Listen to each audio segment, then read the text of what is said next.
قل لا أجد فيما أوحي إلي محرما على طاعم يطعمه إلا أن يكون ميتة إلا أن يكون ميتة أو دما مسفوحا أو لحم خنزير فإنه رجس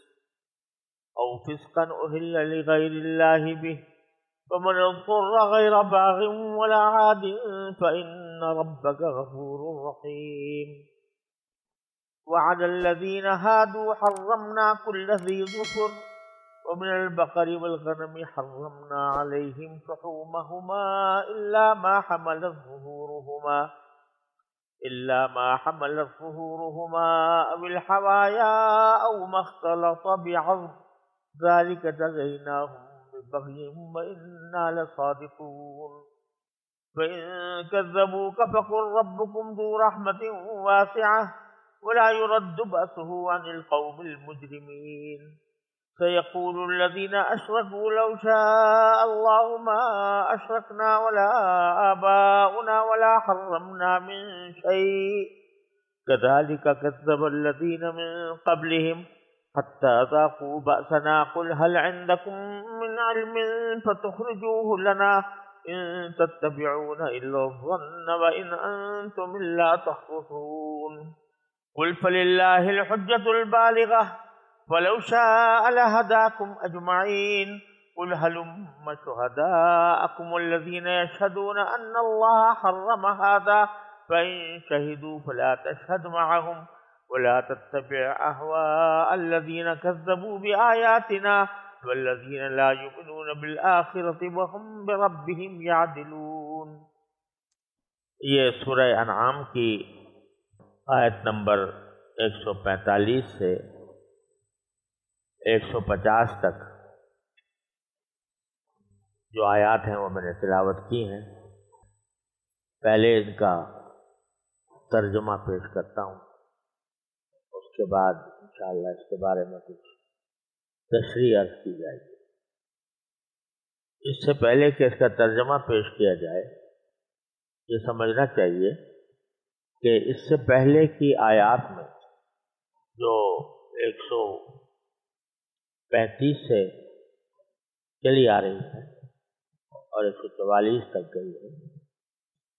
اس میں عرب کے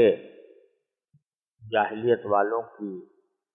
یہ خرابی بیان کی گئی تھی کہ انہوں نے بہت سے جانوروں کو اپنے اوپر خامخواہ حرام کر لیا تھا، حالانکہ شریعت نے یا اللہ تبارک و تعالیٰ نے ان کی حرمت کا کوئی حکم نہیں دیا تھا. اور یہ جو حرام چیزیں کی گئی تھیں زیادہ تر ان کا تعلق بت پرستی سے تھا. کسی کو جانور کو انہوں نے کسی بت کے نام پر چھوڑ دیا اور اس کو کہہ دیا کہ اس کا کھانا ہمارے لیے حرام ہے. یا بعض اوقات کچھ ایسے جانوروں کے بارے میں خود تعین کر لیتے تھے کہ اس کا نر حرام ہے، اس کی مادہ حرام ہے. اگر دو نر ایک ساتھ پیدا ہو گئے اس کے بعد پھر ایک مادہ آ گئی تو وہ حرام ہو جائے گی. دو مادہ آ گئی اور پھر ایک نر آ گیا. اس طرح کی کچھ فضول رسمیں انہوں نے گھڑ رکھی تھی اور ان پر اتنا اصرار تھا کہ کوئی شخص اگر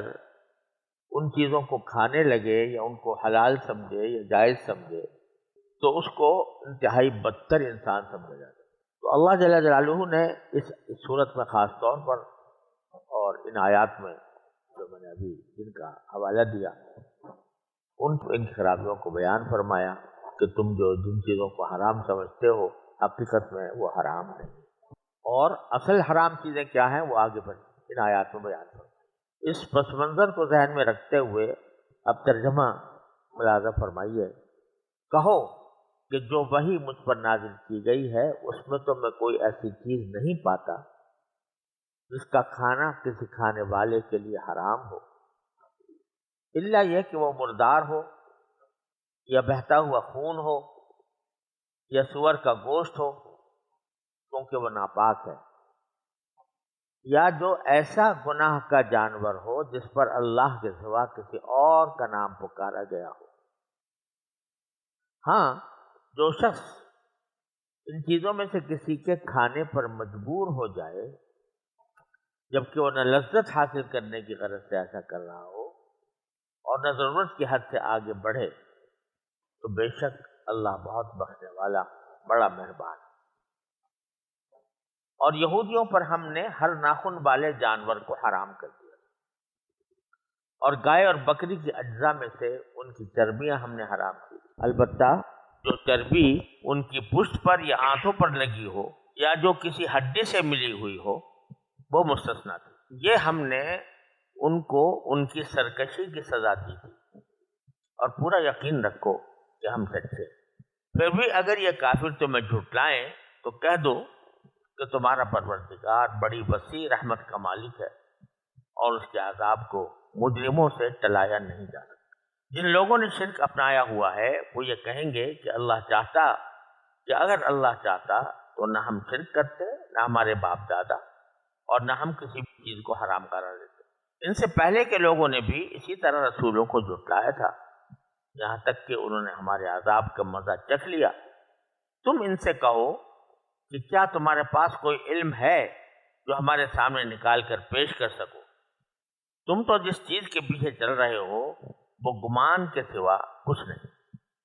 اور تمہارا کام اس کے سوا کچھ نہیں کہ وہمی اندازے لگاتے رہو۔ اے پیغمبر، ان سے کہو کہ ایسی دلیل اللہ ہی کی ہے جو دلوں تک پہنچنے والی ہے۔ چنانچہ اگر وہ چاہتا تو تم سب کو زبردستی ہدایت پر لے آتا۔ ان سے کہو کہ وہ اپنے وہ گواہ ذرا سامنے تو لاؤ جو یہ گواہی دیں کہ اللہ نے ان چیزوں کو حرام قرار دیا۔ پھر اگر یہ خود گواہی دے بھی دیں تو تم ان کے ساتھ گواہی میں شریک نہ ہونا، اور ان لوگوں کی خواہشات کے پیچھے نہ چلنا جنہوں نے ہماری آیتوں کو جھٹلایا، جو آخرت پر ایمان نہیں رکھتے اور جو دوسروں کو خدائی میں اپنے پروردگار کے برابر مانتے ہیں۔ یہ آیات کریمہ ہیں جس میں اللہ تبارک و تعالی نے یہ بیان فرمایا ہے کہ جن چیزوں کو عرب کے جاہلیت والوں نے اپنے اوپر حرام کر رکھا تھا، ذکر آ رہا ہے ان جانوروں کا جن کو چوپایا کہا جاتا ہے، اور عربی میں جن کو انعام کہتے ہیں۔ انعام وہی چوپائے کہلاتے ہیں جو عام طور پر ان کو چرایا جاتا ہے، ان کو کھلایا جاتا ہے، پھر ان سے ان کا گوشت استعمال کیا جاتا ہے، تو ان کو انعام کہا جاتا ہے۔ انہی انعام کے نام پر یہ سورت بھی نازل ہوئی ہے، اور اس میں چوپایوں کے جن کو انہوں نے حرام قرار دے رکھا تھا اس کو بتایا گیا کہ اس کو حرام کہنا غلط ہے، اور پھر جو حقیقی طور پر جو حرام چیز ہے ان کا بیان کیا۔ تو پہلا جملہ جو آیت کا ہے وہ یہ ہے کہ جو وحی مجھ پر نازل کی گئی ہے اس میں تو میں کوئی ایسی چیز نہیں پاتا جس کا کھانا کسی کھانے والے کے لیے حرام ہو الا یہ کہ وہ مردار ہو۔ مطلب کہنے کا یہ ہے کہ جن چیزوں کا ذکر چل رہا ہے یعنی چوپایوں کا، ان چوپایوں میں تم نے اپنی طرف سے حرمت کے احکام لگا رکھے ہیں کہ فلاں جانور حرام ہے، فلاں جانور حرام ہے، فلاں جائز ہے، فلاں ناجائز ہے، جس کے بارے میں تم نے اپنی کچھ رسمیں گھڑ رکھی، حالانکہ اس کی کوئی دلیل تمہارے پاس ہے نہیں۔ کسی چیز کا حلال ہونا یا حرام ہونا یہ محض عقل کی بنیاد پر نہیں ہوتا، نہ رواج کی بنیاد پر ہوتا ہے، بلکہ اس کے لیے ضروری ہے کہ اللہ تبارک و تعالیٰ کی طرف سے کوئی ہدایت آئی ہو جس میں آپ نے فرمایا ہو کہ فلاں چیز حلال ہے، فلاں چیز حرام ہے۔ جب اللہ تعالیٰ کی طرف سے کوئی چیز آ جاتی ہے کہ یہ حرام ہے تو بے شک حرام ہو جاتی ہے، لیکن جب تک حرام ہونے کا کوئی حکم اللہ تعالیٰ کی طرف سے نہیں آیا تو وہ حلال ہی رہتی ہے۔ تو اب تم نے حلت اور حرمت کا جو سبب اور بنیاد ہے وہ اس کو قرار دے رکھا ہے کہ ہمارے آباء و اجداد سے کیا چیزیں حرام سمجھی جا رہی تھی، جن کو ناجائز سمجھا جا رہا تھا، اور اپنی طرف سے گھڑی ہوئی رسموں کی بنیاد پر تم نے ان چیزوں کا کھانا چھوڑ دیا ہے، حالانکہ اللہ تعالیٰ نے ایسی کوئی قید نہیں لگائی۔ یہ جو اتنا زور کے ساتھ اللہ تبارک و تعالیٰ یہ فرما رہے ہیں کہ جب ہم نے کسی چیز کو حرام قرار نہیں دیا تو تم کون ہو کہ تم نے ان کو ناجائز قرار دے دیا ہے، اس زور کی، اس اصرار کی در حقیقت دو وجہ۔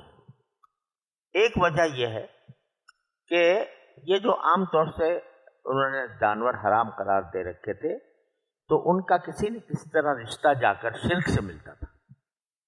بتوں کے نام پر چھوڑ دیے، بتوں کی وجہ سے کہہ دیا کہ یہ ناجائز ہے۔ ایک تو وجہ یہ تھی، اور جس معاملے کا یا جس عمل کا ناتا جا کر شرک سے مل جائے اس سے بڑی مصیبت کوئی نہیں، شرک سے بڑا گناہ کوئی نہیں۔ اور دوسری وجہ یہ ہے کہ یہ بتلانا منظور ہے کہ جس طرح اللہ تعالیٰ کے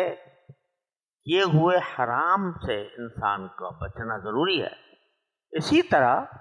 جس چیز کو اللہ تعالیٰ نے حلال کر دیا یا جس کی حرمت اللہ تعالیٰ نے حرمت کا اعلان نہیں کیا اس کو حرام سمجھ بیٹھنا یہ بہت بڑی غلط ہے۔ جس طرح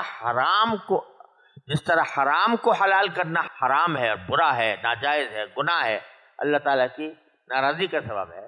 اسی طرح کسی حلال کو حرام کر دینا، جو چیز حلال تھی اللہ تعالیٰ نے کوئی ممانعت نہیں کی تھی، تم نے اپنی طرف سے کسی چیز کو حرام کر دیا تو کہہ دیا کہ حرام ہے۔ یہ اختیار خود نبی کریم صلی اللہ علیہ وسلم کو نہیں دیا گیا، یا ایھا النبی لم تحرم ما احل اللہ لک، تو نبی کریم صلی اللہ علیہ وسلم نے بھی فرمایا کہ جس چیز کو اللہ نے حلال قرار دیا تم اس کو حرام قرار نہیں دے سکتے۔ اور دوسری جگہ ایسے لوگوں پر سخت وعید آئی ہے کہ لوگ جتنا حلال و ہذا حرام لیفتروا علی اللہ الکذب، اللہ پر جھوٹا بہتان باندھتے ہیں۔ تو جس طرح حرام کو حلال کہنا یا سمجھنا یا اس کے مطابق عمل کرنا ناجائز ہے، اسی طرح حلال کو حرام کہنا بھی اسی طرح ناجائز ہے، کیونکہ حرام کرنا یا حلال کرنا یہ سب اللہ تعالیٰ۔ چنانچہ اللہ تبارک و تعالیٰ نے نبی کریم صلی اللہ علیہ وسلم کو یہ ارشاد فرمایا کہ اب یہ کہو ان سب سے کہ بھئی علت اور حرمت جو ہوتی ہے کسی چیز کی وہ صرف ایک ہی ذریعے سے معلوم ہو سکتی ہے اور وہ ہے وحی، کیونکہ انسان اپنے قیاس سے کسی چیز کو حرام اپنی عقل سے نہیں کر سکتا، یا وحی سے ہوگا یا وحی کی بنیاد پر جو اصول نکلتے ہیں ان اصول کی بنیاد پر ہوگا۔ لیکن کوئی شخص اپنی عقل مجرد کی بنیاد پر کہہ دے کہ یہ حلال ہے یہ حرام ہے، یہ درست نہیں۔ تو فرمایا کہ تم جس چیز کو حرمت کا سبب کہہ رہے ہو کہ بھئی آباء و اجداد سے ہم اس طریقے پر چلے آ رہے ہیں، یہ کوئی حرمت کا سبب نہیں ہوا کرتا۔ حرمت کا سبب ایک ہی ہے کہ اللہ کی طرف سے وحی آئی، اور میرے پاس جو وحی آئی ہے اس میں میرے ان چیزوں میں سے جن کا ذکر ہو رہا ہے جو پائے، ان میں سے کسی اور چیز کی حرمت کا میرے پاس کوئی حکم نہیں آیا، صرف 4 چیزوں کا آیا، اور اتفاق سے یہ چاروں چیزیں وہ ہیں کہ جن کو تم حلال سمجھتے ہو، جو تمہارے روزمرہ کے کھانوں میں شامل ہے، تو ان کو اللہ تعالیٰ نے حرام کیا ہے جو کہ اللہ تعالیٰ کی وحی کے ذریعے حرام ہوئے، اور جن چیزوں کو اللہ نے حرام نہیں کیا ان کو تم نے حلال کر رکھا۔ تو اس لیے الفاظ یہ ہیں کہ جو وحی مجھ پر نازل کی گئی ہے اس میں تو میں کوئی ایسی چیز نہیں پاتا جس کا کھانا کسی کھانے والے کے لیے حرام ہو، الا یہ کہ وہ مردار ہو یا بہتا ہوا خون ہو یا سور کا گوشت ہو کیونکہ وہ ناپاک ہے، یا جو ایسا گناہ کا جانور ہو جس پر اللہ کے سوا کسی اور کا نام پکارا گیا ہو۔ یہ 4 چیزیں بیان فرما دی کہ ان کو تو ہم نے حرام کیا اور ان کو تم حرام نہیں سمجھتے۔ اب یہ جو الفاظ ہیں اس سے بعض لوگوں کو دھوکہ ہو گیا کہ یہ فرمایا گیا ہے کہ بھئی وحی کے اندر تو ان 4 چیزوں کے سوا کسی چیز کی حرمت کا حکم نہیں آیا، لہذا وہ یہ کہہ بیٹھے کہ یہ بس 4 چیزیں حرام ہیں، باقی جو ہیں سب حلال ہیں۔ لہذا ان کے خیال کے مطابق جو ہے وہ نہ کتا حرام ہے، نہ سانپ حرام ہے، نہ کوئی درندہ حرام ہے۔ وہ یہ کہتے ہیں کہ قرآن یہ کہتا ہے کہ وہی ہماری وحی میں تو صرف 4 چیزیں حرام ہوئی ہیں، اس کے سوا۔ تو در حقیقت یہ قرآن کریم کے اسلوب سے ناواقفیت کی بنا پر یہ بات کہی جاتی ہے، کیونکہ جب کوئی بات کہی جا رہی ہوتی ہے اس کے سیاق و سباق کو دیکھا جاتا ہے کہ آگے پیچھے کس چیز کا ذکر چل رہا ہے. تو پیچھے سارا ذکر چل رہا ہے، میں نے ابھی عرض کیا کہ یہ سب ان چوپایوں کا ذکر چل رہا ہے جن کو انہوں نے خامخواہ حرام کر رکھا تھا. تو اب اللہ تبارک و تعالیٰ اس کے جواب میں یہ فرما رہے ہیں کہ تم لوگوں سے کہو کہ بھئی حرمت تو ایک وحی کے ذریعے آتی ہے، محض لوگوں کے گمان کی بنیاد پر تو نہیں آتی. تو اور میرے پاس جو وحی آئی ان چیزوں میں جن کا اس وقت ذکر ہو رہا ہے، جس کا باقاعدہ خاص طور پر ذکر بھی کر دیا پاکستان کے 8 جوڑے ہیں، کچھ اون والے ہیں، کچھ بغیر اون والے ہیں، کچھ اونچے قد والے ہیں، کچھ چھوٹے قد والے ہیں، ان کا پیچھے ذکر گزر چکا ہے. ان کی بات ہو رہی کہ ان میں مجھے کوئی اور چیز حرام نظر نہیں آتی سوائے ان کے، اور اتفاق سے یہ وہی 4 چیزیں ہیں جن کو تم نے حلال طیب سمجھا ہوا. وہ 4 چیزیں کیا کہ مردار ہو جانور، یا بہتا ہوا خون ہو، یا خنزیر کا سور کا گوشت ہو، یا کسی جانور پر اللہ کے سوا کسی اور مخلوق کا نام پکارا گیا ہو اور اس کی وجہ سے وہ شرک کا جانور بن گیا ہو. اب یہاں ذرا سمجھ لیجئے کہ یہ جو 4 چیزیں ہیں، پہلا یہ کہ میتا ہو. میتا کے معنی مردار. ایک مردار تو وہ ہے کہ جو کبھی موت مر گیا یا کسی حادثے کا شکار ہو کے مر گیا، کسی طرح بھی مر گیا لیکن موت واقع ہو، یہ مردہ ہے.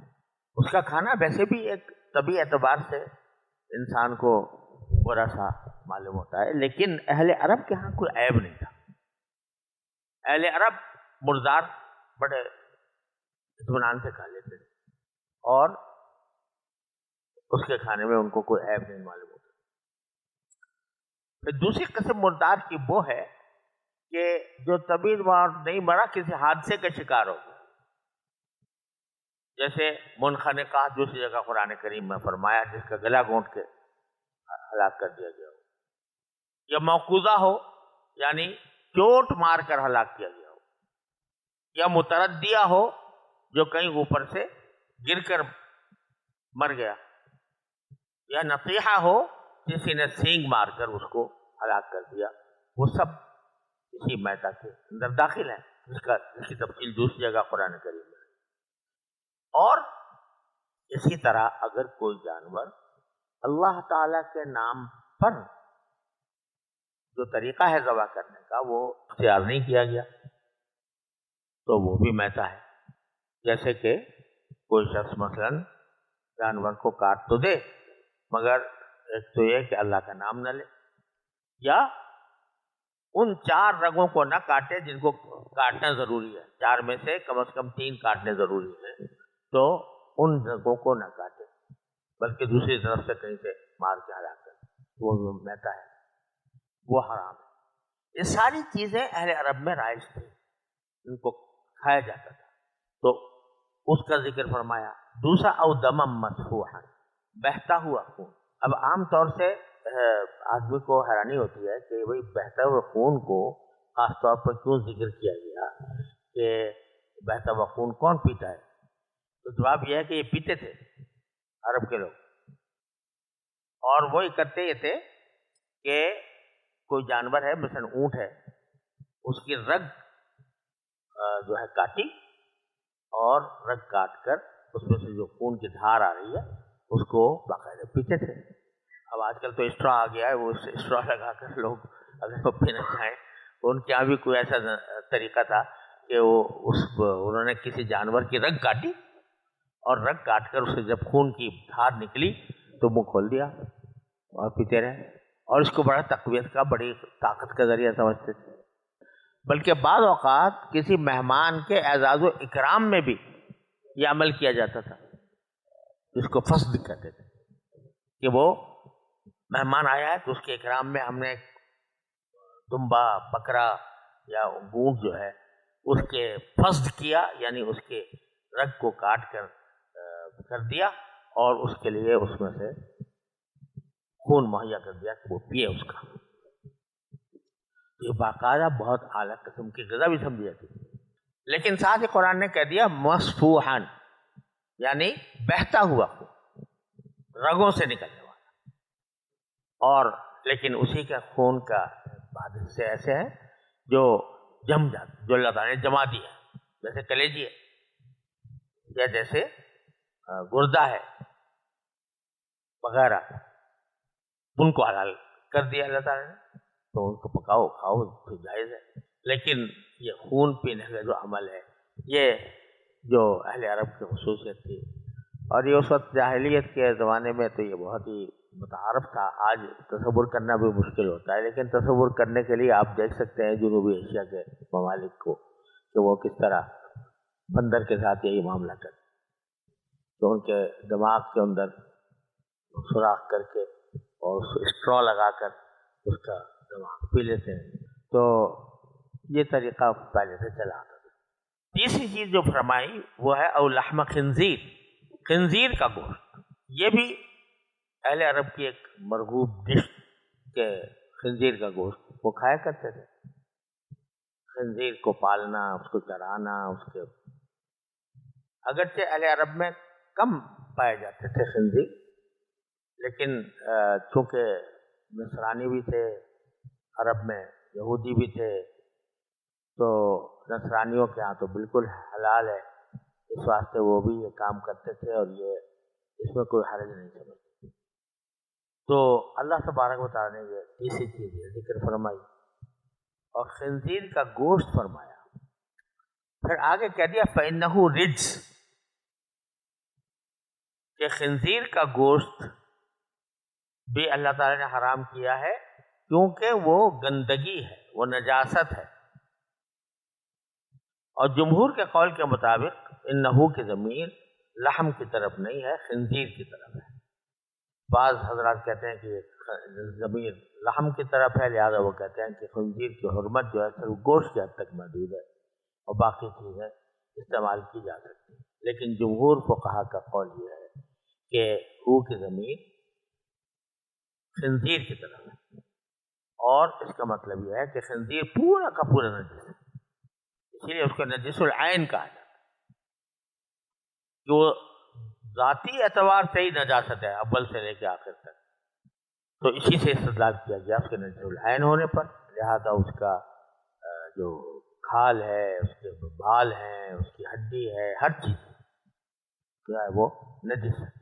اس کو کسی طرح بھی استعمال کیا جائے تو نجس ہو. اور اللہ تعالیٰ نے اس خاص خنزیر ہی کو اتنا بڑا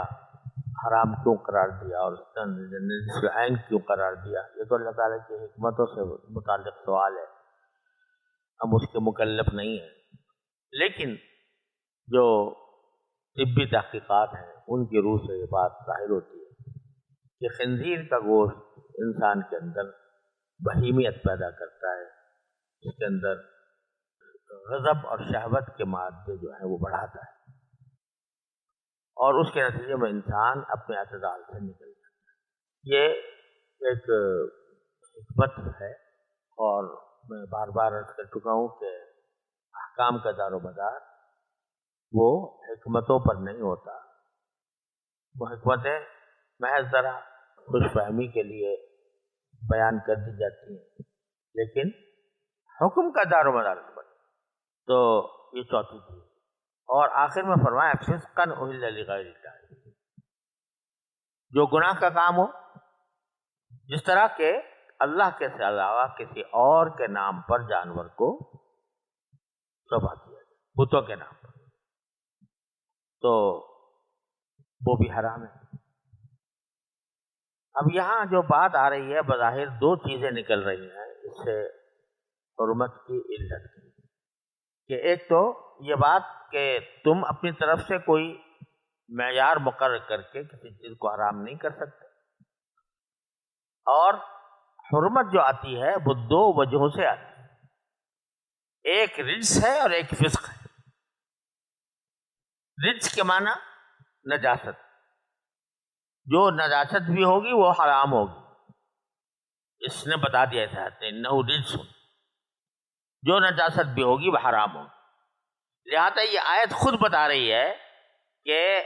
حرمت ساری 4 چیزوں کے اندر مخصوص نہیں ہے، بلکہ جو بھی رجس ہوگا وہ حرام ہوگا، جو بھی نجاست ہوگی وہ حرام ہوگی۔ اور دوسرا فسق، دوسری علت فسق ہے۔ فسق کے کیا معنی؟ کہ اللہ تعالیٰ نے ایک چیز کو ناجائز قرار دے دیا، تم اس کو حلال کرتے ہو۔ فسق کے معنی نافرمانی، تو اللہ تعالیٰ کی نافرمانی میں کوئی چیز کھاؤ گے تو حرام ہوگی۔ چنانچہ نبی کریم سرور عالم صلی اللہ علیہ وسلم نے تفصیل بیان فرمائی کہ جو درندے ہیں، چاہے وہ پاؤں پر چلنے والے درندے ہوں یا پرندوں میں سے ہوں، وہ حرام ہے۔ آپ نے حرام ان کو قرار دے دیا تو وہ بھی ناجائز ہوگا، کیونکہ وہ رجس ہیں یا فسق، ان دو میں سے کوئی ایک چیز موجود ہے۔ اب آگے فرماتے ہیں فَمَنِ اضْطُرَّ غَيْرَ بَاغٍ وَلَا عَادٍ فَإِنَّ رَبَّكَ غَفُورٌ رَحِيمٌ۔ یہ پہلے بھی گزر چکی ہے بات کہ اللہ تعالیٰ نے فرمایا کہ اگرچہ یہ چیزیں حرام ہیں، لیکن اگر کوئی شدت حالت اضطرار میں آ جائے کہ اگر نہ کھائے گا تو مر جائے گا، تو اس وقت اللہ نے جائز قرار دے دیا۔ جائز قرار دینے کا معنی یہ نہیں ہے کہ حرمت ختم ہو گئی، بلکہ اس کا گناہ اٹھا لیا گیا۔ چنانچہ یہ فرمایا کہ اس صورت میں بے شک ان چیزوں کا استعمال کیا جا سکتا ہے غیر باغن ولا عاد، بشرطے کہ 2 باتیں پائی جائیں۔ ایک تو یہ کہ اس کا مقصد اس شدید ضرورت کو رفع کرنا ہو، اس سے آگے بڑھ کر لذت حاصل کرنا نہ ہو۔ بھئی ہمیں تو پسند آتا ہے خنزیر کا گوشت، زیادہ کھائیں گے، العیاذ باللہ۔ اور بلا عادن، اور نہ حد سے بڑھے، یعنی جتنی حد کی ضرورت ہے، جتنا کھانے کی ضرورت ہے اتنا ہی کھائے، اس سے زیادہ نہ کھائے۔ یہ مسئلہ پہلے بھی گزر چکا ہے۔ پھر آگے اللہ تعالیٰ نے بتایا کہ یہودیوں کے اوپر ہم نے کچھ جانور حرام کیے تھے۔ پہلے ذکر فرمایا کہ جو ناخن والے جانور ہوتے ہیں وہ حرام کیے تھے، اور گائے اور بکری میں سے ہم نے ان کے اوپر چربیاں حرام کر دی کہ چربی کھانا تمہارے لیے نہ جائے، اور یہ کہا تھا کہ البتہ ان جانوروں کی پشت پر جو لگی ہوئی چربی ہوگی، یا آنکڑیوں کے ساتھ لگی ہوئی ہوگی، یا جو کسی ہڈی کے ساتھ چپکی ہوئی ہو، اس کا تو استثناء ہے، وہ تم کھا سکتے ہو، لیکن چربی کی باقی جتنی قسمیں ہیں وہ تمہارے لیے حرام ہے۔ جیسے چگدی ہوتی ہے جانور کی، یا اس کے مثلا پشت کے اوپر ایک بڑی مقدار چربی ہوتی ہے۔ تو ایک تو لا ما حمل ظہورہما سے مراد ہے وہ جو اس کے کمر کی جو ہڈی ہے اس کے ساتھ ساتھ جو چربی ہے وہ، لیکن ایک چربی ہوتی ہے جو باقاعدہ ایک مٹھے کی شکل میں ہوتی ہے، وہ اس جگہ بھی ہو، تو اس کو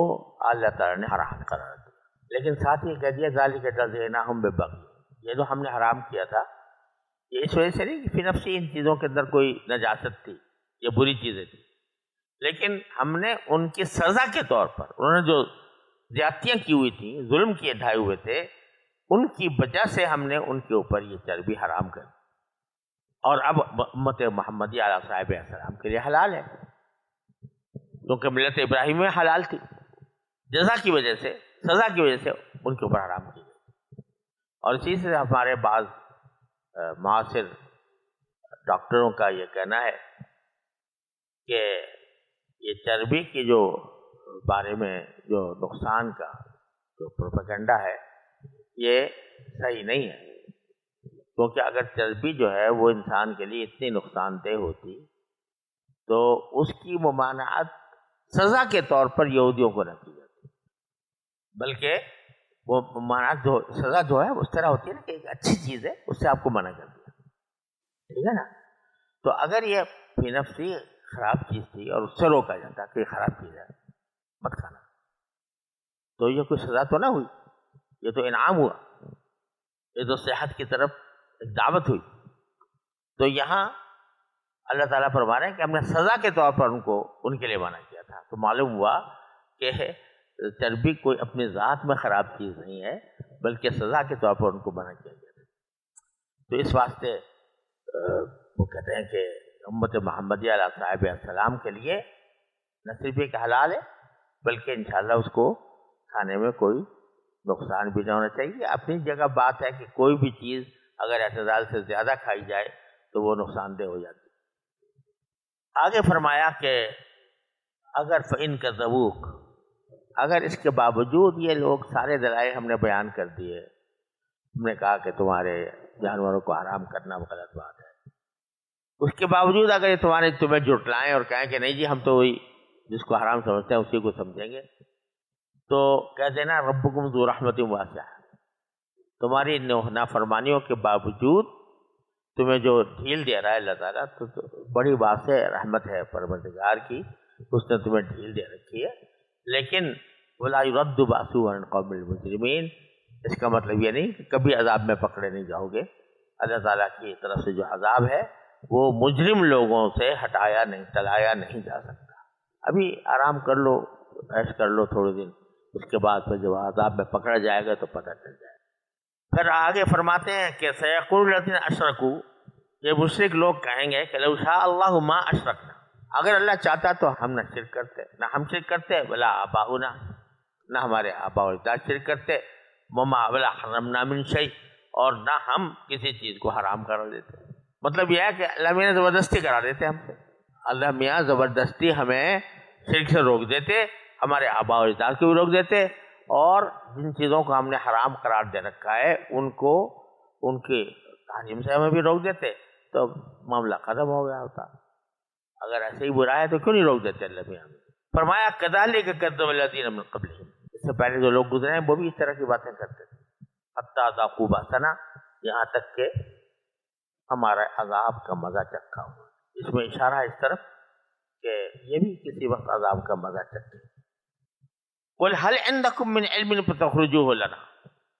سیدھی سی بات یہ ہے کہ ادھر ادھر کی باتیں کرنے کے بجائے صرف ایک سوال کا جواب دے دو کہ کیا کوئی علم کی بات ہے تمہارے پاس کہ جو ہمارے پاس نکال کے لے آؤ کہ فلاں وجہ سے یہ چیز حرام ہونی چاہیے. کوئی وجہ، کوئی